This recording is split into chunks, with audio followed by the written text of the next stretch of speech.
أعوذ بالله من الشيطان الرجيم. بسم الله الرحمن الرحيم.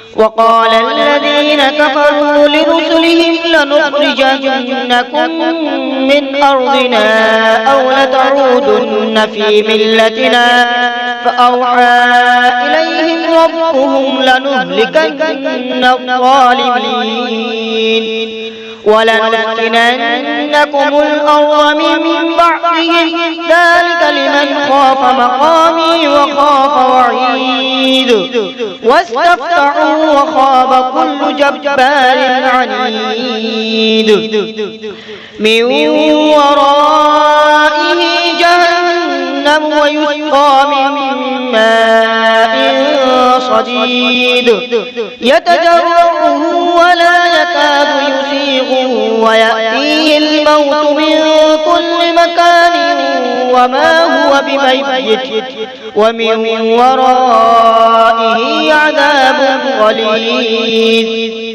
مثل الذين كفروا بربهم أعمالهم كرماد اشتدت به الريح في يوم عاصف لا يقدرون مما كسبوا على شيء ذلك هو الضلال البعيد. ألم تر أن الله خلق السماوات والأرض بالحق إن يشأ يذهبكم ويأتي بخلق جديد وما ذلك على الله بعزيز. وبرزوا لله جميعا فقال الضعفاء للذين استكبروا إنا كنا لكم تبعا فهل أنتم مغنون عنا من عذاب الله من شيء. قالوا لو هدانا الله لهديناكم سواء علينا أجزعنا أم صبرنا ما لنا من محيص. وقال الشيطان لما قضي الأمر إن الله وعدكم وعد الحق ووعدتكم فأخلفتكم وما كان لي عليكم من سلطان إلا أن دعوتكم فاستجبتم لي فلا تلوموني ولوموا أنفسكم ما أنا بمصرخكم وما أنتم بمصرخي إني كفرت بما أشركتمون من قبل إن الظالمين لهم عذاب أليم. وأدخل الذين آمنوا وعملوا الصالحات جنات تجري من تحتها الأنهار خالدين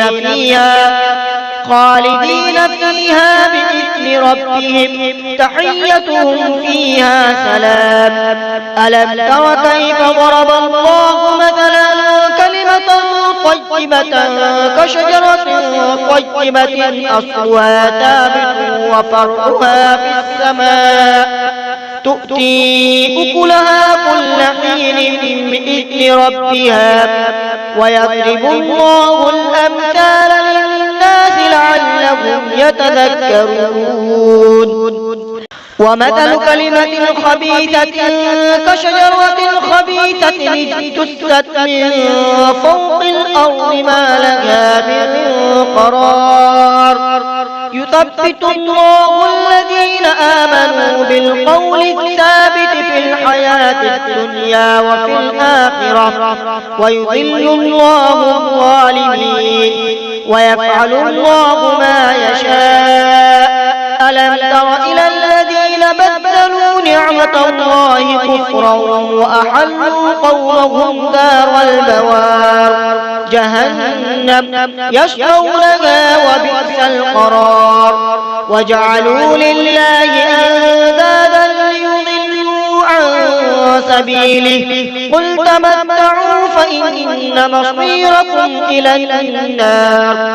قل لعبادي الذين آمنوا يقيموا الصلاة وينفقوا لينفقوا مما رزقناهم سرا وعلانية من قبل أن يأتي يوم لا بيع فيه ولا خلال.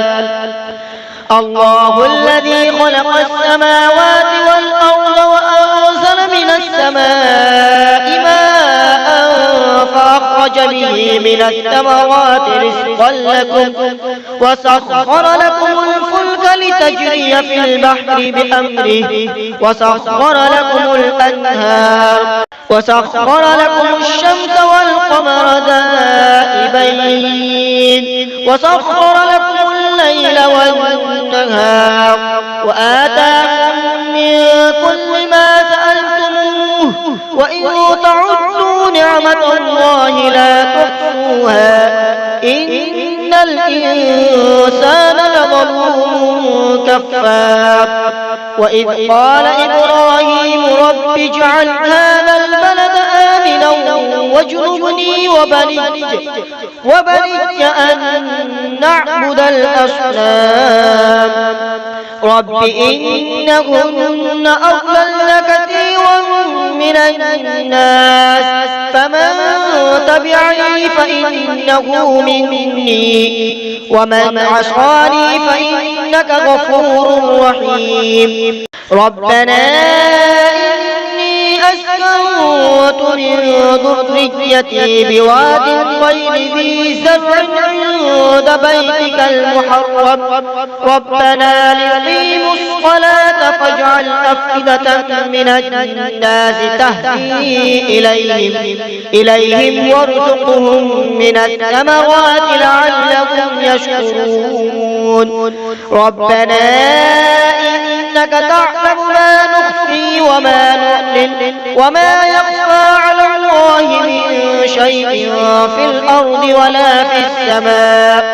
الحمد لله الذي وهب لي على الكبر إسماعيل وإسحاق إن ربي لسميع الدعاء. رب اجعلني مقيم الصلاة ومن ذريتي ربنا وتقبل دعاء. ربنا اغفر لي ولوالدي وللمؤمنين يوم يقوم الحساب.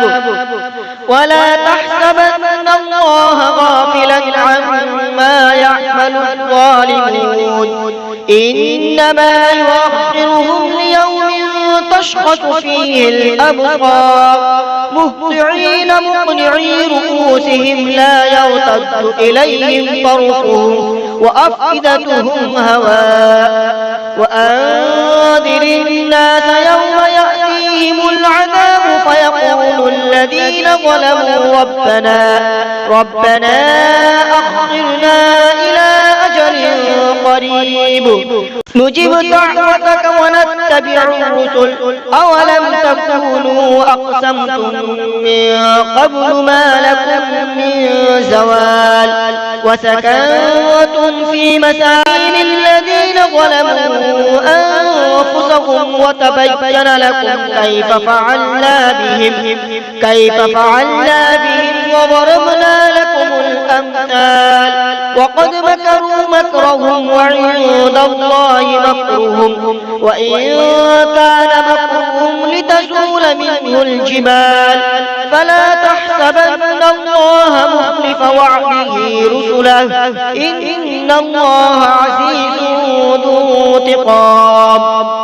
يوم تبدل الأرض غير الأرض والسماوات وبرزوا لله الواحد القهار وترى المجرمين يومئذ مقرنين في الأصفاد سرابيلهم من قطران وتغشى وجوههم النار ليجزي الله كل نفس ما كسبت إن الله سريع الحساب.